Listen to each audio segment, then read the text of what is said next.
What's up, everybody? It's Chad. We're back again a day after the last episode for another episode of Ask Chad Grassy Logic. Today, I'm here with my good and old friend, Amy Rasinski. Thank you so much for joining me today. Thanks for having me. Of course, anytime, and it's been a long time coming. I've been wanting to have my old advocacy friends, my OG friends, from the medical days to start coming on the show and everything so I can stop telling everybody about the history and y'all can help me out. That's why we're um, here. Exactly, 100%. So thank you so much for joining me. Emmy's up in Albuquerque area and up north.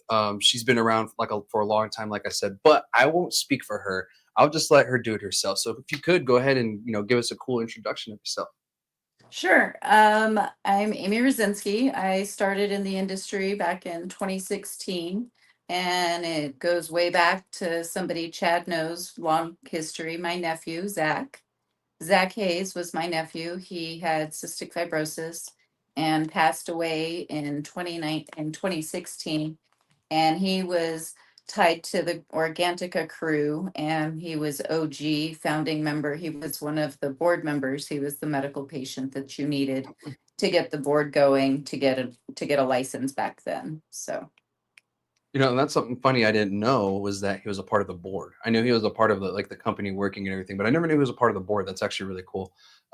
He was a very motivating kid. I loved being around him. Of course, his love for fishing also matched my love for fishing. And he was just a neat kid, and he was a fighter. If you guys don't know what cystic fibrosis is or really does, is it just kind of made him cough a lot. He had a lot of phlegm, right? Like a lot of buildup in his lungs. it's a genetic disease that's created obviously before he was born, he had a lot of complications, and it builds up mucus in your lungs and you can't quite expel all of it. And it also causes a lot of other complications. It builds and makes all of the fluids in your body more sticky and more viscous. So it's harder to expel those hard things and those bad things, mostly in the intestines and that kind of stuff. So, and he passed away in 2016, and the cannabis community all came together and helped pull everybody in the family through that. He was a big part of it. And then, the clones that Organica made and just passed out through the state was pretty cool. And to be honest, well, to give you guys some background on that, so yeah, Zach was very heavily involved with the industry. I remember being at one of the events after he passed away. I drove from down here to up there for that and everything. That's how important that kid was to the industry and to all of us. And even to this day, I had one of those Zach Hayes clones, and then I crossed it with a green crack male, and now I have Zach's crack. And so I have a bunch of seeds. I'll have to bring some up to you when I go to Albuquerque and let you. That's perfect. That's grow some. perfect. I'd love to grow some of that. Maybe it'll grow a little bit heftier than the Zach Hayes did, because it was like him. It grew real scrawny. It did. And you know what? I gave him a little more height with this one. I figured that's what would happen with the green crack. And so, it makes it a little taller. He'd be happy to hear that. That's for sure. He was. I always keep him in mind whenever I see those seeds, especially when I've grown it a couple of times and stuff. So, yeah, I'll have to give you that. Shout out to Zach. He was a great guy. His passing was unfortunate. Of course, touched all of us in the whole industry. And I really don't want him to ever be forgotten. And I've spoken about him before, but almost like Essie, I kind of feel that plays a very crucial role in the history of the cannabis industry, because I would go over to Tim's house and I'd be hanging out or whatever, and I'd hear Zach just coughing up a lung, before going to work or something. And then or hearing Tim go, you know what, like on the days where I feel like I'm being a little bitch, I hear him coughing, getting ready for work, not giving a shit. And I'm over here whining because I'm just tired. This guy's over here coughing up a lung, and he's still going to work. And at the same time, passing you a dab to say, come on, get your shit together. Yeah, come on, bitch, get ready. We're like, whoa. He gave me my first dab, like ever. Did he? Yeah, it was a funny story. I'd gone over, me and my mom were hanging out, and he was there. And he's like, Aunt Amy, you ever dabbed? I was like, tell me more. He's like, come here. And he takes me in a room with his buddy, and they fire up the torch. And I'm just standing there, like watching him, like no reaction, because this kid he never surprised me. So I'm just standing there watching him. And he's like, okay, so you're going to suck and you're going to hit it here. I was like, okay. and he puts the dab in, and I inhaled it, and I just stood there and blew it out and finished it off and blew it out. And he looks at me, he's like, and I was like, and he looks at his buddy, he's like, did you give her a big enough dab? Give her another one.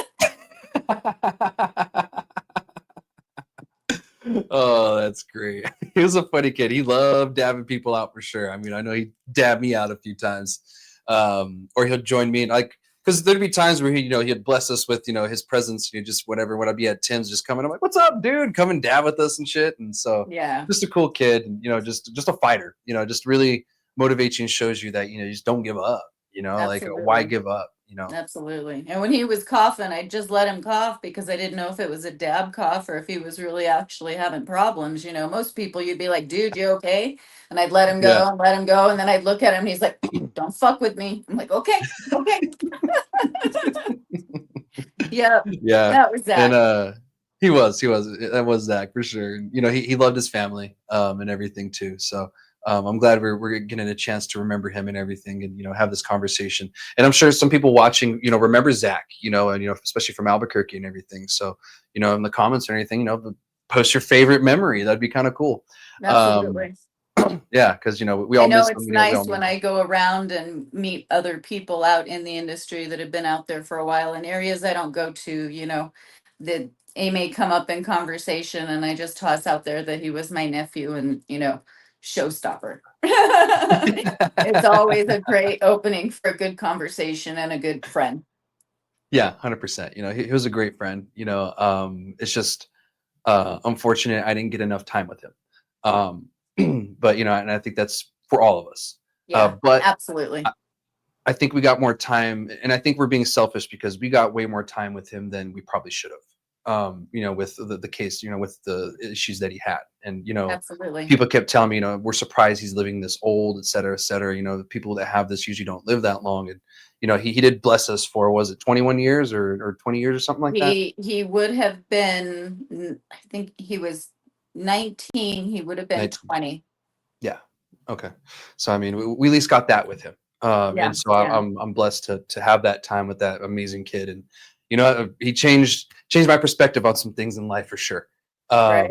So I hold him in high regard with everyone, and if you guys don't know who he is, I'm sure you can find posts and stuff online about the cool stuff he did and all that. And I know Josh McCurdy posts the picture of him fishing with them sometimes, and that's always a cool thing. That's always Fishing and stuff. one of everybody's favorites too. So Yeah, that, yeah, fishing. well, that one and the one with him and Tim and the big old bud I remember that when one. he was harvesting. Yeah, that was a Yeah. good one And, too. and for those of you who are kind of just joining the show, and you're new listeners and maybe new to New Mexico cannabis industry, Organtica was one of the second waves of cannabis licenses that was selected during the medical cannabis days. And to be honest, to the day they closed, they remained a medical cannabis dispensary. They really catered to the patients. It was pretty much patients growing for patients, and one of the very few in the state that I would comfortably say that actually did that. And And you could put in special orders and stuff like that as medical yeah, patients, and they would fulfill them, whether it was tinctures or capsules or dosing on your edibles. They made special orders for patients, and that was pretty cool. yeah, and that's actually where I got a lot of my experience. Working in facilities and stuff. I would go and volunteer. If I was in Albuquerque, I'd hit up Tim, be like, "Hey, what are you up to, man?" He was like, "Oh, at the facility." I was like, "I'll come down." I'd go and help him trim. I'd help him package or do capsules or something like that. Just something to give back to the patients. Like if I had some free time, maybe some 3 or 4 hours, I'm gonna go to Organica. Help the patients out. And that's one thing that is like missing these days from our medical side is the compassionate part. Yeah, yeah, There's certainly. still people doing some good stuff, but I still feel it's lacking that compassionate, and it's Yeah, in the name. And absolutely. people like Zach need to remind us to get back to That's that. right. And that mindset, and even thinking now, I was like, damn, I used to do way more for the patients back in the day than I even do now, and that's on Well, me. there used to be a lot more patients back then too. That's fair. That's kind of the sad part is there aren't as many fighting for the program, and people are missing out because, with the taxes increasing and all that stuff, it's just going to trickle down to the consumer. And if you're not a patient, you're a consumer. So And it already has. I mean, only one dispensary I know of, and that's Cookies in Sunland Park, is eating the taxes or eating that 1%.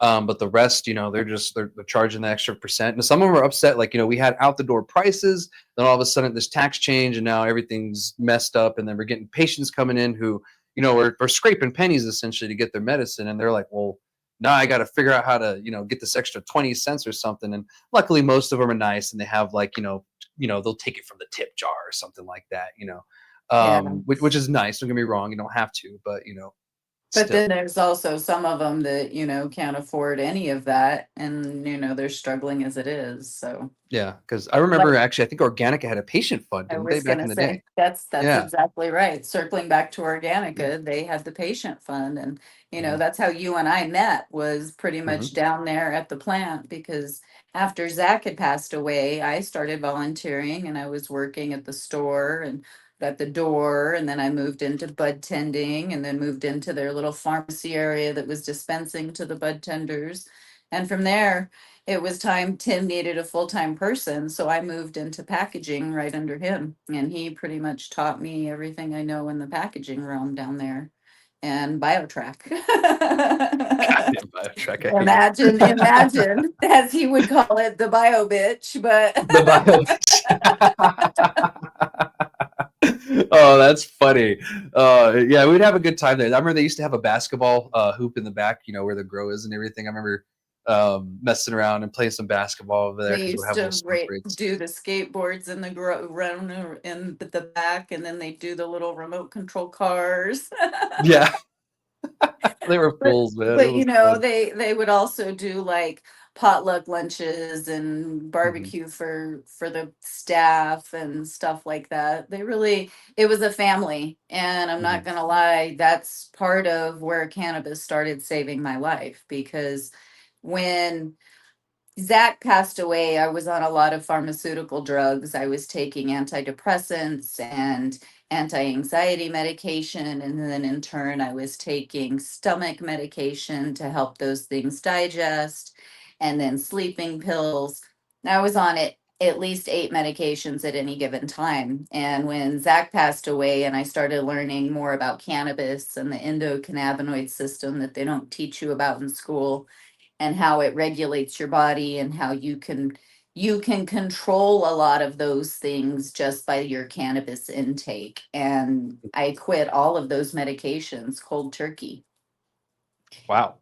And and took cannabis and became a yeah. cannabis patient. And to this day, I'm still really hard on not taking pharmaceuticals. I have to get a really bad migraine before I'll even take something over the counter. And I used to be on medication for migraines. So all of those Wow. things you can control some of them with your cannabis intake and or your not cannabis intake, depending on what they are. Yeah, 100%. And you know what? That's a great segue to get into, um your experience with cannabis and everything. Is that when it started? Was after Zach passed away, or did you use cannabis before? I mean, I know the I had dab, but I had used cannabis before, but it was more of a recreational thing. And had I known more about it when I was in high school and the benefits of anti-anxiety use with it, my whole life would have been different. So when I started learning about those things, I was like, I really don't need those pharmaceuticals. I just need to yeah. learn what my body needs and how to take it and how to react to it. Yeah, and that's a success story, and we're unfortunately seeing, Texas right now, with that SB5 bill, to ban the hemp stuff, and a lot of the stuff that they're saying is like opposite of what your personal experiences, and a lot of it doesn't come with any kind of proof or any of that. It's just I had a constituent that said he tried the marijuanas, and next thing he know, he ate a whole box of cereal, and then he pooped himself or something stupid. And then you hear these stories and you're like, no, these are the real stories, not just the reefer madness ones, or the offshoot story where this guy just had a really bad day and a bad experience. um you know we have more of the success than you do not, with cannabis. Well, and with that being said, don't get me wrong, I had plenty of drinking in my days, but I also know how bad it made me feel, the Mhm. aftermath, and how it promoted my anxiety and my depression and my migraines and all of those things. And, it was not too long after Zach passed away that my husband passed away as well. And once again, Organica was there to help hold me as a family because there was a lot of things going on that was unbearable, but they were there as that family to help me. And I firmly believe that alcohol was part of what killed him. Yeah. I'm a firm And believer that it's killed a few of, my family members and people I've cared about because, yeah, even myself, I don't drink anymore. It's yeah, I probably don't been either. close to, yeah, about 3 years since I've had it like a drink, It's been close for to me. 6. So, and if I Yeah. have a drink, I have to be with some really good friends and it's got to be a big occasion. And I have a 3 drink rule, 3 drinks and I'm out. And it doesn't make a difference if I have one, if you have two, makes no difference because after 3 drinks, people get stupid and I ain't got time for that. Yeah, exactly. I used to like have at least one or whatever, but I've been having some like older people issues. I'm like, you know what? I think drinking is just not going Yeah, to make any of this like better. And even that's now, when I go to exactly the right. doctor, that's one of the main questions. Like, oh, well, what's your drinking intake? I'm like 0. They're like, oh, 0. thank God. I'm like, right. Me too. Well, and interesting enough, I just had some health issues this year. I dealt with an appendicitis and an appendectomy, and then, in the last 3 weeks, a hernia repair surgery as well. And every time I went in, it was, do you drink? Nope. Do you smoke? I'm a cannabis user, and that's it. Okay, well, take these when you go home, and I'd take the ibuprofen. I'd take as minimal as I could of anything else, and I was just like, and they respected that and they didn't have, it was a lot different than them looking at me like I was a drug addict. Yeah. And you know what? To be honest, the VA for the most part has been pretty hands off with it when I explain to them what's going on with me and stuff like that. Even the other day when I went to the dentist, like, do you smoke? I was like, no. I was like, I'm a medical cannabis user. Oh, okay. And they just Yep, moved on from there. that's kind of the same response I get, which is great for me. And they Yeah. just, it's in my chart, but they also know that I don't take a lot of the pills that they give me. And when I was in the hospital for 5 days after the second dose of the morphine, I was like, nope, nope, I've got some ibuprofen. Can I pop that? Right? It's like, no, thank you. Even I ripped my calf like a month ago, and so I was hobbling around, and yeah, I had to take some ibuprofen and some Tylenol, and yeah, I was even reluctant for that. My girlfriend's like, Yeah, "You me need to take too. it, the swelling." And I was like, "Okay." I know. I'm like, can't I just go take a dab and a couple bong rips? I'll be okay, I swear. Right? Just put some balm on it and leave me alone. Well, no lie, that's what got me through almost a whole week of fighting my appendectomy or my appendicitis because I knew something was going on, but I had a week of stuff I had to get done, and I was like, we'll see. I Yeah. don't know. I'm just self-diagnosing myself after all, and then after I went home one day because I forgot my ibuprofen, I was like, oh, I'm gonna go grab my ibuprofen. And I came home and passed out. I was like, yeah, I don't think I'm going back to work and I should probably go to the hospital. Yeah, there's times where it's like when I ripped my calf, I knew right away. I was like, I gotta go to the hospital. So like because in gents watching this, if you're close to 40, it's more common for us to rip our calves. And if that does happen, it's not a joking matter. Go to the doctor because if it's ripped ASAP. in a certain way, they will have to operate. Luckily, they didn't have to operate on mine. My leg was just really swollen. So there's a tip for you guys and stretch. Don't be a dumbass like me. Stretch. So, Listen to your um, body because even though you feel like you're 25, still you're not. no, my mind may be like, yeah, we got this. My body's like, the fuck Exactly. you do. Exactly. I know. I've been wanting to get back on my roller skates, and I'm like, bitch, you don't have a helmet yet. What are you thinking? I know. Next time I see you, you're gonna have like a Harry Potter scar or something. He's like, oh, Amy, you did it, didn't you? I'll be walking around with a helmet all the time. It's my fashion Oh, statement. right? in, totally in. What do you mean? I don't pull this off? Come on. It matches. Oh, Exactly. that's great. So, I guess let's get more into, like your background in cannabis and stuff. So, what are you doing now? What else are you going? What do you have now? Since we went, beyond medical cannabis and now it's adult use. What have you been up to? Well, right before medical went rec, I joined GH and they Hmm. had only been open, I want to say 5 months. And I joined them and I was working in the kitchen and working in the bio track. So, amen Hmm. for Tim. And nobody else, they had just had a staff change and they were having some struggles with a couple areas. So, I happened to know a couple things. So, I got a good job and that's kind of where I've been since. And running production, which is what Tim taught me so well.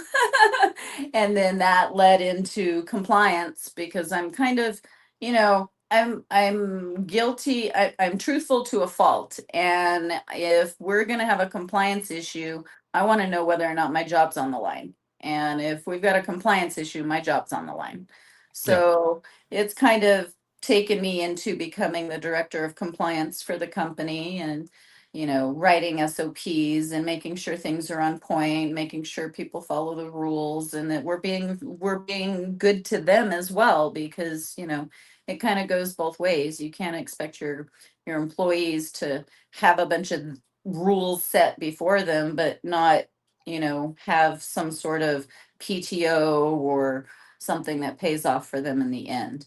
And I work in the lab part. I don't work very much with the stores anymore. I was working with the stores, making sure they were on point, but they've got plenty of people that do that there now. So I just work in the lab part and I don't do a lot of hands-on in the grow, but I've learned some things about in the grow and I also work some of the grow biotrack system. Me- It's it's been a really good venture. I've learned a lot of areas in the manufacture process that organic didn't necessarily do.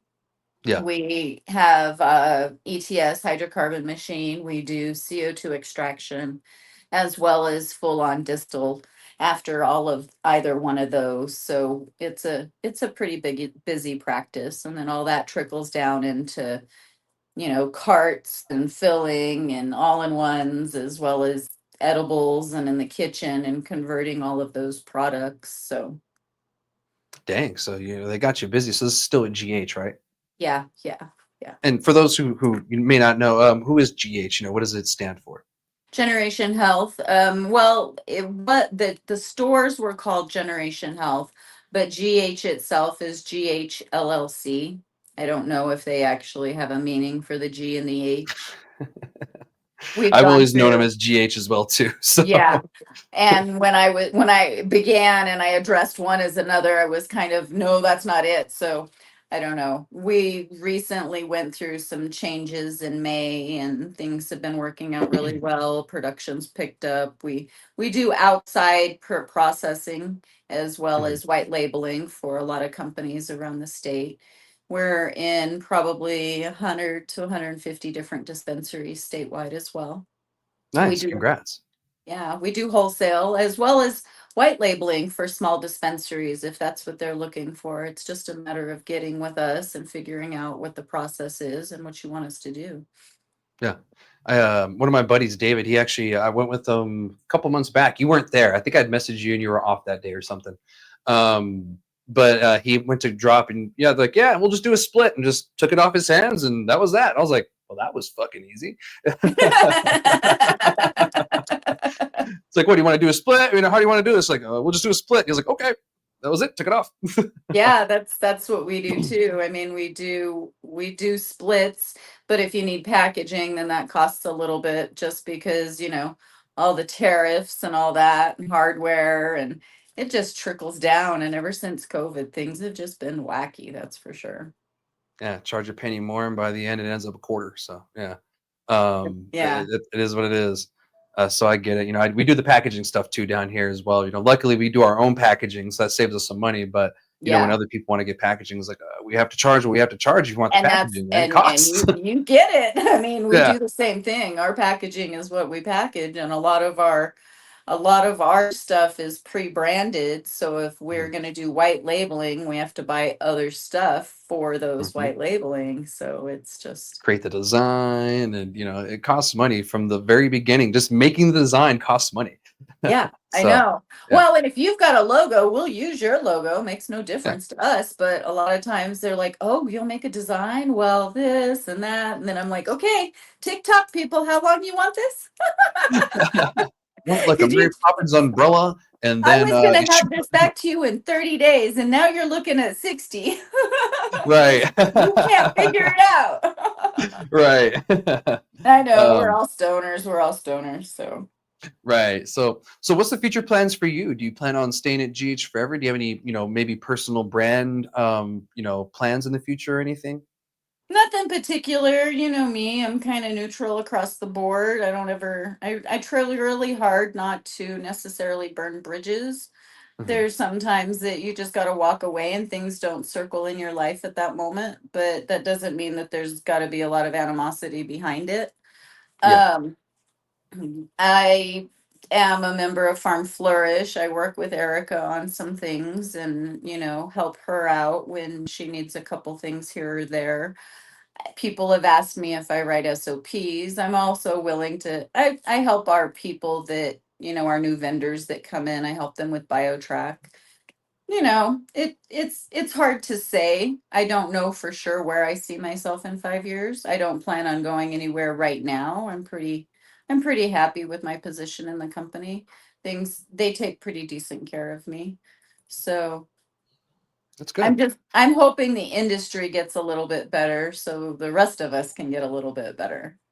And that was my next question. What's your hopes to see and key changes that you hope happen in the industry, to improve it? I think New Mexico's on the right track. It's just, of course, we need to tweak some things and improve things, of course. And I think it's just still a matter of time. A lot of things are still coming out in the wash, and there's some new people coming in and some new Hmm. games playing, and it's just a matter of holding strong and being true to your brand and knowing what you have. And I think we've got some pretty decent products on the market, and I think we make some pretty good products for other people that sell pretty well. So it's just a matter of keeping it together. I'd like for our company to do a little bit better so we can get more staff and not always feel like we're like some people scrambling at the last minute. Right. I Nobody got to likes stay a ahead of late it. Friday after you've worked all your hours during the week. So, Right. but at the same time, everybody wants their product on a Friday. That's just kind of how the game is. Yeah, exactly. Or after or before a long weekend or a certain holiday, that's the game. It's always is what it is, especially when we're vamping up for that 420 date. That's like Yeah.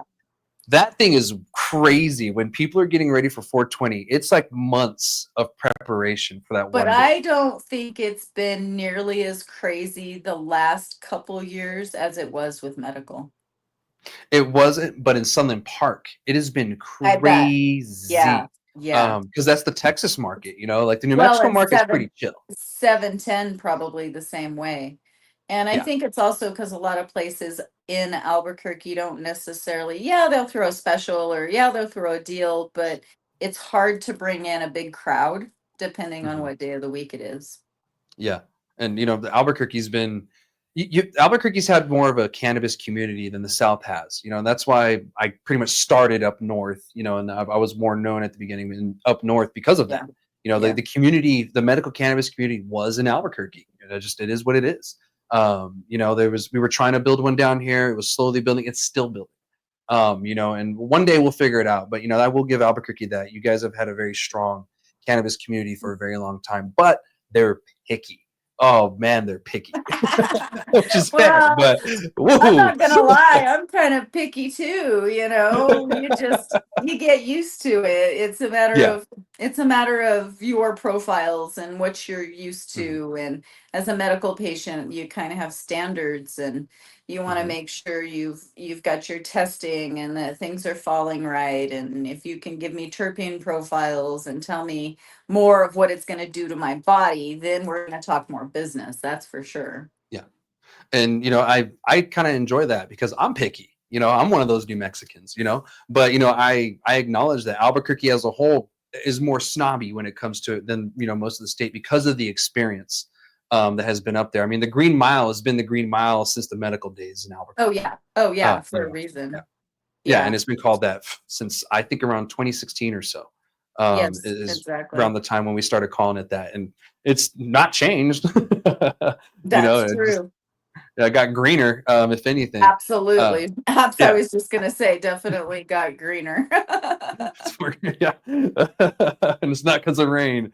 No. But yeah, I appreciate that. I like to ask people that. But one more thing I want to ask, and this has nothing to do with cannabis. This is something new coming to the state. What is your hopes for our new psilocybin medical program coming up? I'm a big advocate. I was just at a yoga retreat this weekend with I don't know if I'd have to look up his last name, but his first name is Blavi and his Mhm. wife's name is Lita. And they're both doctors. And Lita was one of the leading physicians in the psilocybin push.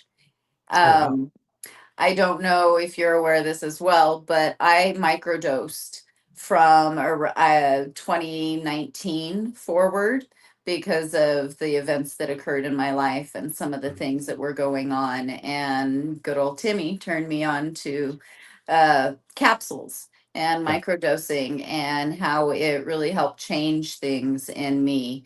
And I had a bad experience a couple years back when I was on travel and mushrooms and headaches and that kind of stuff. So I kind of laid off for a while, but I've gotten back into microdosing with the gummies. And I think it's great for the medical. I think it, there's a lot of research that shows it grows new neurons and it helps make new connections. And I think it's also a really good reset for people that are having really hard times in their life, even if it's just on a small level. Yeah, and as we progress on, with it, I'm going to kind of do 50-50 cannabis psilocybin stuff on my show, and the advocacy work that I do and stuff. Because I did help push that bill and get it passed and everything, and worked with some of the organizations that were sponsor or that were part of the sponsorship and stuff. So I kind of feel that it's one of those things, but also veterans are going to be benefiting from it heavily, and Good. that's one reason why I wanted it to pass. And so I'm glad. And some people argue the way that it was passed, et cetera, et cetera. But we have to do psilocybin different than we did cannabis, just because they're not the same thing, and we have to acknowledge that.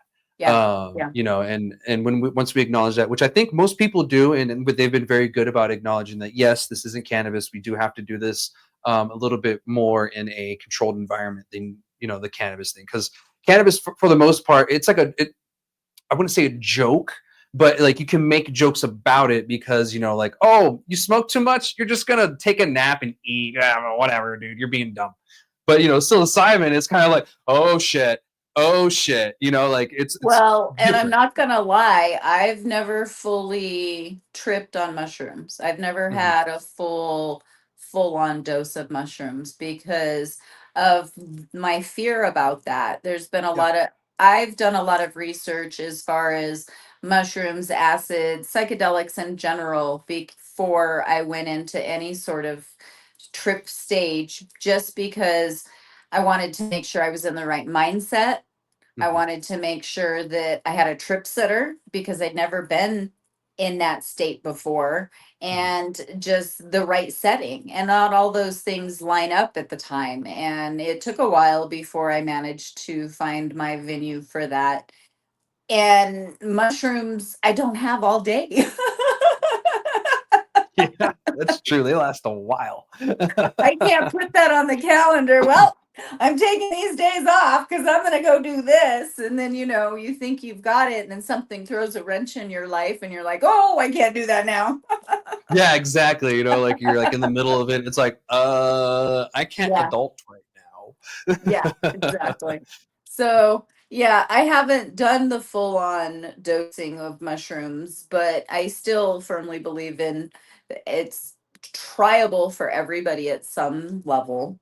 I Yeah. think it's just a matter of touching what level is best for you. I'm a big 100%. fan of the mushroom gummies that I get from a friend. Allegedly. Allegedly, allegedly a friend of both of ours, but Yeah. who do I Oh, know? got it. Got it. I want to say earlier too that I started calling Tim Jedi Tim, for obvious reasons. So yeah, that's one of his. So call him that, and he'll probably be like, "Chad told you, huh?" Well, So I think it's interesting too, because even him, who's gone through so much in life and experienced with so many venues and has strictly just been cannabis for so long, actually went and had a session with somebody where he had a full mushroom trip and a yoga type setting, and it changed his life. yeah, yeah, and I could tell, like he's more. I mean, he's always been chill. He's even more chill Always. now. More like, Yeah. just Yeah. like okay, like almost like he let go of some things that were bothering him. Well, and Is what not it only feels. that, but he's lost a lot of weight. I don't know if you've Has seen him he? lately. You know what? I'll hit him up this weekend while I'm up there. And go Yeah, see him, definitely. whatever, and hang Yeah. out with him because I haven't seen him in a bit. So I don't know if he's gonna watch this, but if he watches it, he's gonna He it's gonna will tip him once he off. But I don't sees think he's gonna once see he it. sees who's on here. He'll be like, "Oh, I'm watching." Exactly. I think I'll be up there already, so hopefully I'll be like at his house once it drops. So we'll see. Cool. But yeah, but anyway, thank you so much. It's such a great conversation, catching up and everything. Getting your side on certain things and learning some new things about you too. Because we've known each other for almost 10 years, but we're going to learn stuff about each other for as long as we know each other. And so it's always cool to learn new things and stuff like that. And shout out to Zach one more time. Such a great kid and such a great motivation even to this day. Absolutely. So of Absolutely. course, so thank you for that. But we're going to move on to the next conversation. But before we do, is there anything you want to add or talk about? I don't think so. I Cool, think we kind awesome. of wrapped that full circle pretty well. I think so. Well, next we're going to talk about cannabis and shipping cannabis. I think I talked about this on the show a while ago, or maybe it was on my stories, but I did mention that California was working on a bill to allow interstate cannabis shipping through intrastate means, meaning it won't be UPS, USPS, or FedEx. It would be like a local company that does shipping in the state. They have a bunch. I looked it up that day. However, the federal government's going one level up from that. So recently, a federal representative, he's a representative in the House, and another representative, yes. So it's Jared Huffman from California, he's a Democrat, and Val Hoyle from Oregon, both Democrats. They introduced this bill in the House. And what this bill will do is that it will allow states that have legal cannabis to allow their micro producers, not the big ones, their micro producers to ship directly from their production or their farm to the customer. Farm to table kind of situation. But this is only when we figure out this federal legalization fiasco that we have going on here. Once we figure that out, either we deschedule, reschedule, or whatever happens, that's when this is going to take in place. So it'll be like a trigger thing. What's cool about it is it also has in here that if you have to ship it and say Texas decides to keep it illegal, right? Well, Texas can't stop my shipment. You have to allow it to go through your state. It's not stopping in your state, but you can't stop the shipment. That's something cool about it too, and the fact that they're really thinking about the micros now. And I think one mistake that they realized is when they did this whole alcohol thing, we didn't get micros legal until like the 80s, like the late 70s, 80s. And then even then, it took a long time for them to kind of start popping up to where they are now. And I think they're like, all right, so we need to really focus on the micro businesses and the mom and pops and to ensure that they have a chance. And this is their solution to that, or one of them. And to be honest, I think it's a great idea. And I don't know how long it's going to be until we can use this, but I feel like it's a positive thing for the industry because if I'm a small farmer and we legalize it federally, well, now my competition didn't just go from the guy across the state. It's a guy over 7 states over, or maybe the next state over. Like my competition just increased heavily. So one way to combat that is sell it to the consumer online. Why the fuck not? Right. And so you'll be able to use USPS, FedEx, UPS, et cetera, et cetera. You'll be able to use those ones with this bill. Um, I don't see it not passing. I guess there was something similar that was never enacted. And I don't know the reason why. The article didn't say, and my research didn't really pull up any reason why. I could just only think of political. But this one right here, I think, goes a little bit further because the other one didn't have the, if the state has a legal, doesn't allow legal cannabis, they would be able to start your parcel.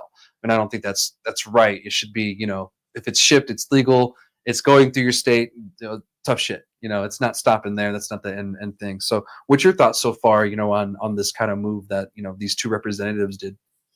Same thing. I think that, first of all, feds need to figure that shit out and deschedule it so we don't have this problem. It should be accessible. If I can go to, Total Wine and buy their THC drinks, why should I not be able to go and purchase from a grower that's in Arizona because I like what they do with their grow. Yeah. And I can go and buy alcohol at Total Wine right next to it. I don't Yeah. know. I don't know. Yeah. I think a lot of the states that are holding on as far as fighting it have a lot of means in alcohol. Yeah. So And Texas being one of them heavily. yeah, and that's one of their, they're worried that they're going to lose more money in the alcohol if they legalize cannabis, but they're not understanding that cannabis sales are already outselling alcohol sales. And they Yeah. just need to get on the boat so they're not losing their ass as it is. And some of them are getting smarter. I was going to do a cannabis drink story because I'm huge on the cannabis drinks, and to be honest, everything is pointing to that being one of the main means that we consume cannabis in the future. Coors is looking towards it. I think Bud Light and Bush, Bush or whatever the hell they're called. Anheuser-Busch, there we go. I don't drink anymore, obviously. I think they're all getting into it, and a couple of other ones too, and the subsidiaries and stuff like that. So some of them are getting smart. It's like, look, we're not going to beat this, so we might as well join it. And so some of them are experimenting with, cannabis drinks, different markets, this and that, blah, blah, blah. So some are, but the ones that aren't are the ones that are going to be kicking and screaming on the way out, fighting it as much as possible. Like, I've even had conversations with people who have smaller like microbrews, and it's like, oh, you don't drink anymore. It's like, damn it, you're the reason why I'm going out of business. I'm like, I just care about my health, like over your profit. I'm sorry. I don't know what to tell you. So yeah, this could be something really beneficial for us in the future. Now again, a lot has to change in order for this to happen. And even here in New Mexico, we have a trigger law that allows interstate commerce, but within that, two things have to happen. One, the government obviously has to change the federal laws, and two, Yep. both governors of both states and our statute have to agree to it. So that's something that I feel needs to change in the future to just being a pure trigger. So federal legalization happens. I think it shouldn't just be like, oh, we sell to other states. It's like, okay, the state needs to come up with rules and laws now for this interstate commerce thing, or maybe get ahead of it and have a trigger law added, that trigger added to the trigger law itself. Well, Um, it'd be nice for, states to get inner transition, inner transportation of cannabis in the state without a problem. yeah, We shouldn't have to worry about going through checkpoints between here and there to transport our product to people in Sunland or people, down in Las Cruces and worry about losing our transport because we had to get stopped at the checkpoint. yeah. And what she's talking about is the inland border checks, and I've talked about these many, many, many times. I update you all on what's going on there, and even on my Instagram, I do road updates sometimes. The conditions of the border checks. Secure your pets. So yeah, huh? Secure your pets. Yep, secure your pets. If you know what that means, you know what that means. But yeah, so that's one thing that we deal with here in New Mexico is a lot, and I mean a lot of inland border checks. So, like sitting here in Las Cruces, any cardinal direction I go, I run into a border check. Doesn't matter where, and that's unfortunate because like I thought this is America. Why am I getting stopped and questioned? Like I've never liked the border checks for that reason. Like why am I haven't even left my county, let alone the state. Why am I And, being and questioned? it's medical, and I'm a medical patient, and why are Yeah, you harassing me? And yeah. yeah, Like I've been exactly. searched. I had my car searched during the medical days and stuff like that, and they were fucking assholes. Like for no reason. I was like, dude, I'm not your enemy, bro. Like what the hell? Like I'm a taxpayer. Just I'm trying to go to White Sands. Well, You with know? that being said, I really try hard not to travel through red states for that reason. And I don't blame you. You know, like, oh man, going through Texas, you know, just even El Paso, I'm just like, oh, this sucks. I I'll hate it. travel through Texas before Kansas. Hashtag fuck Kansas. Yeah, I'm not a big fan of Kansas either. Oh man, I got a buddy that lives there, and I went for his wedding, and no, it's like the Twilight Zone. You like drive past a farm, and it's the same setup. It's a farm, a little store, a silo, and then like a house. And then you go like 10 miles, and you see the same thing. And then like 50 miles, you see the same thing. You're like, am I going in circles? It's like the weirdest thing ever. You want another fun Amy story? uh, I've been inside Kiowa County's jail. how'd you do that? During COVID, went to pick up my oldest son in St. Joe, Missouri, and went through Kansas because GPS said it'd be shorter, and got caught speeding. And before he even could say anything, pulled me out of the car and said, "Ma'am, your car smells like marijuana. You'll be going to jail today." Holy shit. Wow. What happened from that? Well, and I had my 17-year-old with me. We were going to pick up my 19-year-old, and he called his buddy. His buddy's like, "Yeah, come on over. I don't need any assistance, but you can join me." Basically, just to harass me. So I spent 3 hours in intake, and the guys in there, I was like, "I'm a medical patient. My car's in the system to transport cannabis," because I was Yeah. transporting cannabis for Organica to the store. Yeah. And they're like, "We don't care. We're a red state. We don't recognize any of that. Makes no difference here." Yeah. And took two of my last Bentley pipes that were clean. Oh The stories no. behind that. And then Yeah. I had some candy and some jerky in the door that wasn't marked.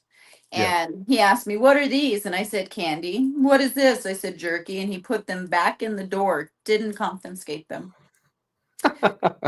Yeah. And then proceeded to tell my son that he could follow us in my car to the courthouse. And then he sped on the way there. I had the dog behind me the whole time in the car. They get me to intake, and my son has to go sit like inside with like this desk clerk or something like that, while I try to figure out bail and bond. And then the guy inside realized I was a medical patient, and I was just on the verge of a major panic attack. They were really nice to me inside, but after 15 grand and a really good attorney in Kansas, I never went back to Kansas. I did have to take an 8 hour uh, alcohol and drug awareness class with a bunch of idiots online because it was COVID, but at least I could do it from home. Yeah. And during those 8 hours, I pretty much schooled everybody about cannabis. So there was that. And then after a psychological evaluation about my cannabis use, they expunged my record. So Oh wow. Well, I'm glad that happened because that's some bullshit. yeah, I know. Like I said, I had a really good attorney in Kansas, so amen for that. And right after I got bailed out by some amazing friends via telephone, um, they also gave me information on a location to go where somebody would set me up with some paraphernalia to get me home and dab my face off before I continued my trip.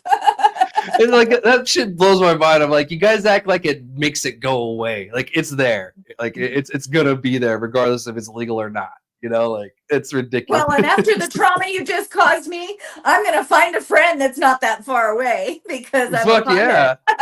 I know, right? It's like, so I'm gonna make him some money, you assholes.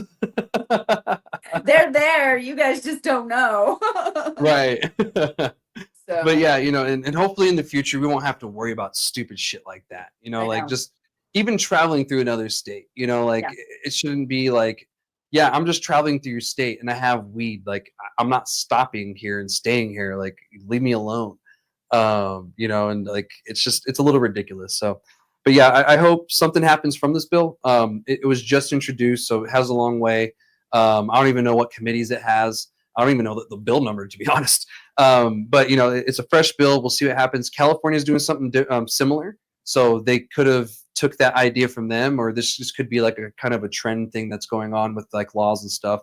So we'll see what happens. But I'm excited to see what happens. I do hope this passes because we do need to prepare ourselves for just what's gonna happen eventually. I don't know when, but once legalization finally happens or decriminalization, How because can they not do something about it? They're losing so much money. They can't tax it yeah, if they don't legalize it. yeah, exactly. And taxing the retails is only going to last for so long.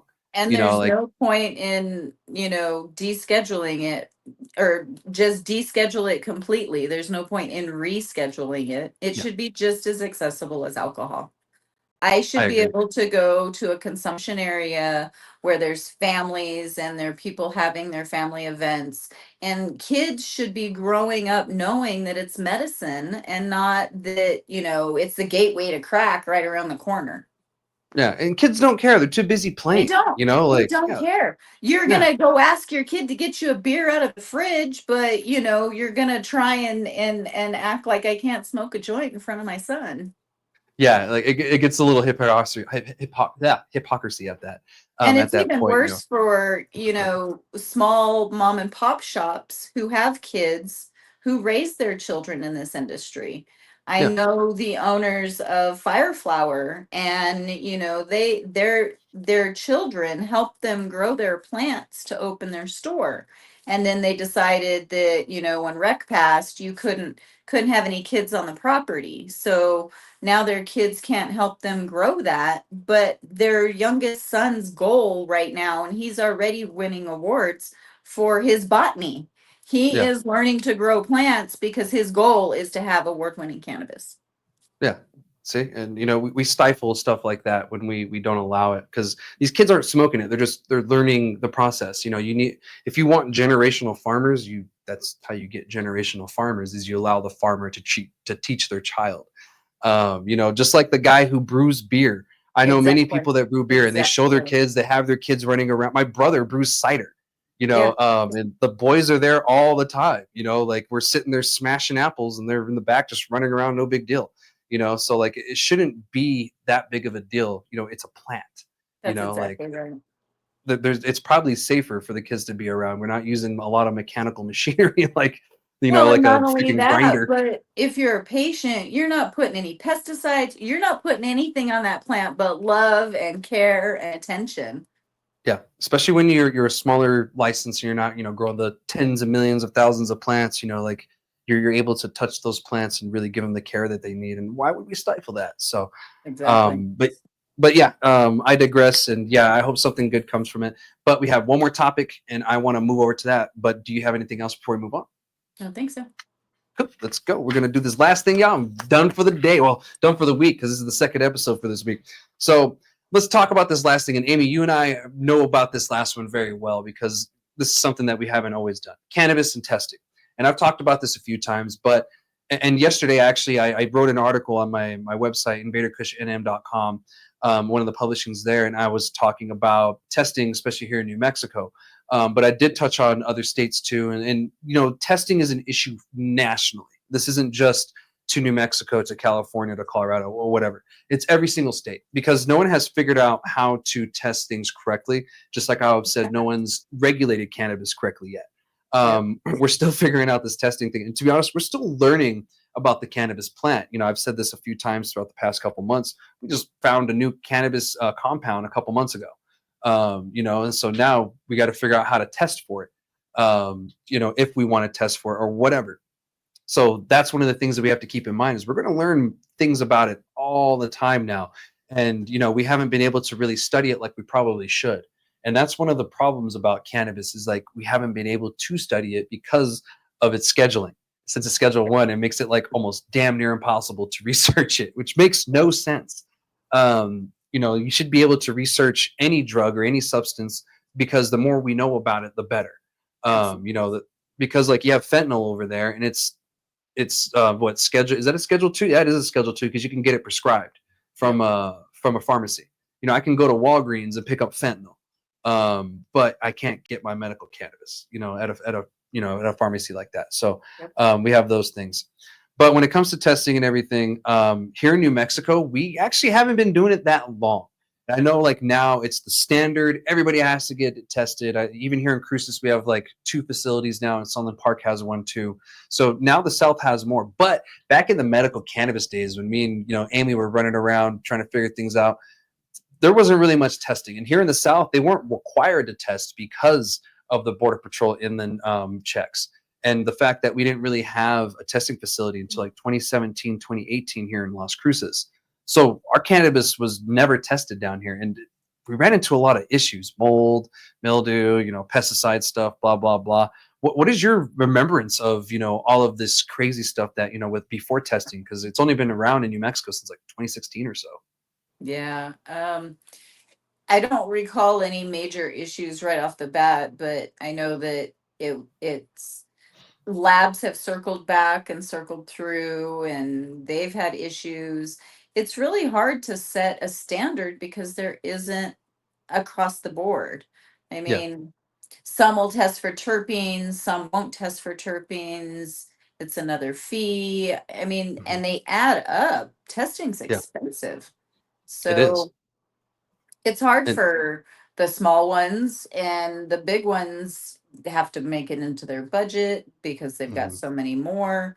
Testing's a big deal. I mean, I do a lot of that in the position that I do, as far as when we finish a product and it goes up for tests and it gets tied in the system. And I'm a stickler in our company for making sure that there's a COA attached to everything that's come in, because people want COAs, but yeah, then it's, paper upon paper and this, that, or the other. But I just try really hard to make sure that when somebody touches something in our company, they know what it is.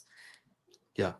I And mean, it's, and that's what we all should be able to do, is know what exactly we are putting in our bodies. It's just unfortunate that doesn't always happen. And within talking about this, the article that I wrote, pretty much just went down with the issues. And looking up the story for this today, I ran into an article that just came out, and I guess there was a couple in Oklahoma who decided to test like 200 samplers or something like that in the market, and I guess like 1 in 4, 1 in 5 was contaminated. Yeah. Then they found out that the THC levels were off, and they were, hardly ever, with any decent range of accuracy of what was reported. And it just got worse from there. It was just snowballing. And then, then you look, and there was a report from Oregon on top of that found out that um, they have a lot of issues with over reporting THC numbers. And I think Colorado just cracked down on that recently. And as soon as they did that, the numbers plummeted. Like yeah, stuff that was like 30% dropped down to like 22, 21%, like overnight. And I think that's what's going to happen even here in New Mexico. Don't get me wrong. I'm not saying that, every facility here is doing something bad or something, but I mean, we just dealt with that blue bonnet BS last year. that's Um, exactly right.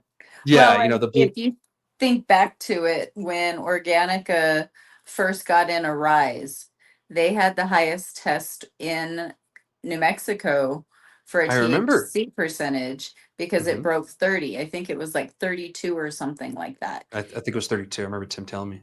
And it's just, and then recently, not that long ago, I had read a report that said anything over 30 is just fabricated. I'm like, I don't know. And it's hard to Yeah, tell because, all those plants were once upon a time grown to not have THC in them. And then yeah, they've been shifted back to have potency to them. And they're, I don't know. It's hard to say.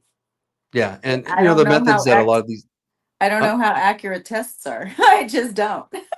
exactly, and in a lot of the places, even here in New Mexico, they use different methods, different equipment, different technology. And like you said, not all of them test beyond what's required. Because in the state, they just required, I think, THC, CBD, and CBN, and of course the pesticides. The terpenes aren't mandatory or anything else. So, like Rio Grande Analytics, they give you the terpenes and a bunch of other cool stuff, which is great. You get more information, but it's not required. Yeah. but the consumer is starting to want like terpenes, like what's the percentage of terpenes in there? What's how much CBG does it have? Like I'm looking for that, or like Well, and THCV. it all depends on the product too, because Mhm. distillate's not going to have any terpenes in it. Yeah, exactly. And But that should be on the label. Like the there's no terpenes normal because the normal consumer doesn't understand that. yeah, yeah, But, when you distill a process in order to put it back into something, if it's not an edible, you're just putting it in the edible for the THC content. But if you're yeah. making a cart or a disposable or something like that, then you're reterping it. And it's a matter of what you're reterping it with as to where those cannabinoids come from. Mhm. Because if you're not using natural terpenes, then you're getting the synthetic ones and you don't get the same effects. Yeah, and to be honest, tests don't even tell you that either. Is it synthetic terpenes? Is it natural? Like, I kind of feel that should be on the label. If Yeah. someone's using synthetic terpenes, I feel like it should be stated that this is non-natural terpenes that are added in because it's fair. Like when I get a It product, go ahead. it is fair. It's fair Yeah. for the consumer to know that. Mhm. And I think as patients, we understand that if it's a little fruitier and it's got more flavor to it, that's probably not a natural terpene. Right. If this tastes like a bowl of fruity pebbles, like you just ate a spoonful, it might not be real. Because like the other day, I was smoking. Someone had me try a pen, and I was like, and they're like, "What? You don't like it?" I was like, "I'm mad because it tastes good, and I know because it tastes this good that it's not fucking real." They're like, That's right. "Oh, That's exactly my response to almost every terpene. I mean, every pin or all in one that I hit. I'm just like, yeah, because I'm not a vape person so much. If I'm I gonna mean, vape, either." it's gonna be a dab. Mhm. I don't really care for they're convenient. They're great for certain situations, and by all means, I'll have them for that. But they're not my go-to. Yeah, If they taste good, then that's not, the point. yeah, And exactly, there's and so many different ways to make them that I don't think there's enough room on the label for the consumer to have that information. yeah, put a QR code on there, but yeah, exactly. Like, and sometimes they're so small. Like, we make hash rosin, so the boxes they're not that Oh big, yeah, so most of our information is on a QR code. yeah, Because it's hard to put everything on there that they want, as well as like smaller information. But the important information still needs to be there, and it needs to be accurate. And that's absolutely. why we need to make sure that testing is going to be something that we can rely on. Because right now we've just been lying to people saying, oh, when we legalize it, it's going to be tested and safe. It's going to be tested and safe. And now we're telling people we don't know. Yeah. And that's not fair to the consumer either, for many reasons. If I'm buying something that says 30%, I hope it says it's 30%. But, more than likely it's not, because another issue is we allow people to be the ones that select their samples. And of course, they're going to cherry sample the best sample that they have. And of course, that's going to test the best. But the all around plant isn't going to be the 30% because once you go lower, the lower nodes, they're definitely not going to be 30%. So we need to figure out how are we going to collect these samples the correct way first, because if we don't collect them right the first with the to start out with, we're not going to get the right results. Well, um, and then does that create another venue for a whole other company that does nothing but sampling? Because RLD doesn't have the people to go around according to their rules and pick samples from every product. And if you're doing the same thing with edibles, how are you doing that? And then how's yeah, that going to set back the producers if they make edibles and 100 items per batch, and they're waiting on that 100 items to get out, and now we're yeah. waiting on testing. And edibles and stuff, that makes sense, because like it's a little bit harder to say I'm just going to grab this one gummy that looks the best and maybe it'll test the best. When you make a batch like that, it's a little different. When you're growing a plant, is essentially what I mean is when you have the whole plant, you want to know the overall content in it, not just one branch. Is kind of what I'm Exactly. saying. Exactly. Yeah, and either it be us, we push for that, or the consumer outs people that don't do that, or a company does it. I've been a firm believer that the growing side of our cannabis industry needs to be the Department of Ag. The RLD and CCD has Absolutely. no Absolutely. business regulating plants when they have no clue what the fuck, anything None. about plants. None. And I feel we would probably be in a better place if Department of Ag ran the production side of our industry. And I get it, they did it for ease, but at the end of the day, they're just not qualified to regulate plants the way that they are. Because I've New Mexico State is the one that has Department of Ag, and I talk to those guys a lot. And, like we're just like back and forth, like what the fuck. So Exactly. it's like this could have been done way better, or they already have a system in place for another industry that they would just copy and paste to the cannabis industry, or cater to it. They're like, oh yeah, we already do that with this whatever crop. I don't know why the state doesn't do this. And I'm like, well, why the fuck don't you guys just do it? Right. Makes more That's sense. exactly. Yeah. But So in the future, I kind of feel that we need to push the legislature to hand over production to Department of Ag as a first step in fixing this testing issues that we're running into, even here in New Mexico. And maybe other states will follow suit, because now we're starting to see more consumption lounges, if you haven't noticed. Not like just because of us, but other states. Yeah, I yeah, know. I'm loving that.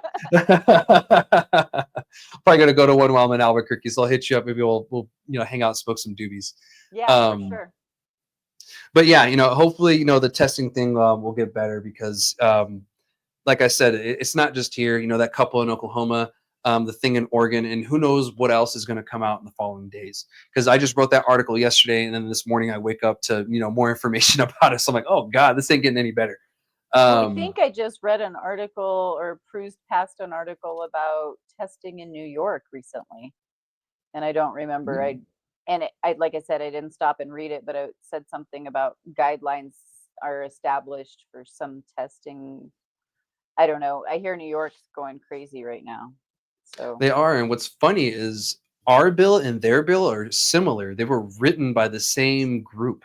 The Drug Policy Alliance of New York and New Mexico work together on both bills, and that's the funny part is ours veered away at a certain point, and look how much better it's running versus theirs that just decided to be this weird strict thing. Oklahoma Wild West. Yeah, and don't get me wrong, we have our own issues, but it wasn't that. No. We didn't have dudes and little white tables in front of like a comic book store selling weed. Well, it depends on where you're looking. I guess so, yeah, but it wasn't like widespread like New York. Yeah, they had like dudes like in front of bodegas just posted up with a plastic table just selling weed. Like Girl Scout cookies. Like Girl Scout cookies. Yeah, like yeah. Girl It was Scout cookies. And then they it get was mad at the wild. Girl Scout cookies for setting up next door. That's true. They did do that. Yeah, I remember that. That is funny. Girls So, just trying to make a hustle. Right. Trying to make my money, god damn it. We're all trying in some way, but at least we can do it the honest way with some real testing and stuff like that. So hopefully New Yeah. York figures their shit out, and I we know. figure ours out too. We're not we're not angels either. Like I said earlier, we had that blue bonnet issue last year where they didn't even have any equipment in their building, and they were sending product to Texas to test, which Well, that kind of goes back to making sure that they do their on-site inspections when they do licensing, and making I sure agree. that things are on the up and up, because you can't just give them a license and then be like, oh, sorry, we didn't mean to give that to you. We just forgot to look. Yeah, it's like, what do you mean you forgot to do your job? Sorry. Remember when it was medical, you they were out there a dozen times before you could even like try and put a lock on the door and say you were a dispensary. Yeah, they were on it, and now it's just low hanging fruit. Oh, like well, who's the easiest? Ice cream trucks and working out of our garage. So Right. So, but anyway, Amy, thank you so much for joining me today. That's all I have on the conversations today and all of these. I hope something changes on that testing front. We'll see. But I really appreciate you joining me today. It was such a pleasure talking to you again. Hopefully I get to see you this weekend or sometime soon. I always love running into you at events too. And sometimes when I go to an event, I'm like, I know I'm gonna run into Amy. I'm not even gonna hit her up. I'm just gonna see her there, and I know it. And I always do. So I always love running into you. you. And thanks so much for what you continue to do for us in the industry. It's nice to have somebody that I can pick up the phone and know that I'm going to get good information, best information that you can find. Otherwise, it's just, sometimes I question the validity of it. That's for sure. Well, I appreciate it. And, I try to be as accurate as possible and, get the best information I can. I mean, government spent a lot of money teaching me how to collect information, so I might as well use it right. So thank Thanks you for again. having me on the show. I appreciate it. Of course, of course. Well, guys, thank you so much for joining me this week. You guys got a special 2 episodes this week, so none next week. I'm just kidding. We'll be back next week for our regular schedule with our show and everything. We'll see what happens with this Texas stuff, with this testing stuff. I might be back next week with a similar story, but something worse, or maybe something better. I always hope it's something better.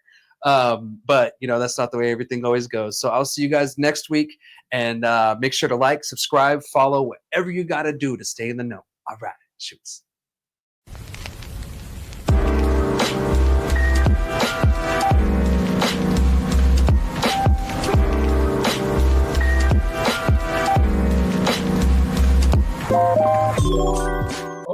I think we lost you for a second, Amy. You there?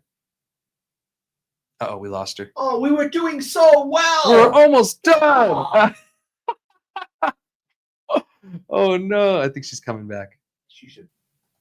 There we go. We're back. Shit happens. Oh, don't worry, it happens. I know Gino hates doing edits, but at least it's towards the end of the episode. You bastard! That's funny. Sorry. You killed Kenny. I know, right? Screw you guys. I'm going home.